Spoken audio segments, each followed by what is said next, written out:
Social media definitely একটা মাধ্যম, বিশাল বড় একটা মাধ্যম, যার মাধ্যমে এখান থেকে নানা জায়গায় ছড়িয়ে পড়ছে।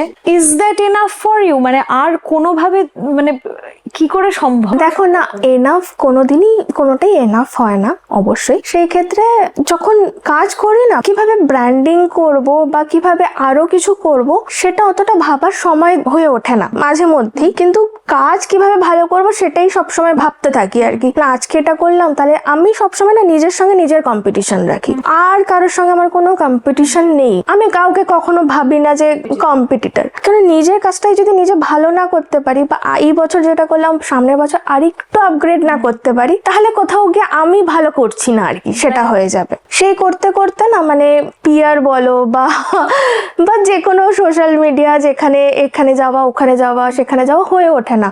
কারণ অনেক এক্সিবিশন থাকে আমার সারা ইন্ডিয়া ধরে, এখন 2 বছর 3 বছর ধরে আমরা ইন্টারন্যাশনাল এক্সিবিশন করি। সেখানে মানুষজনের কাছে পৌঁছাও, মানে তোমরা এক্সিবিশন কিরকম পৌঁছাই? এক্সিবিশনের থ্রু দিয়ে।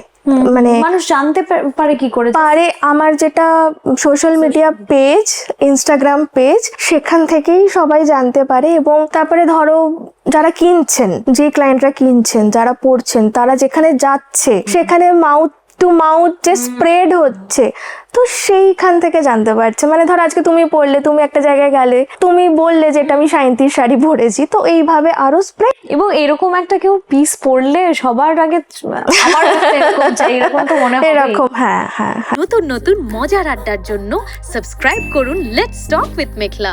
Let's talk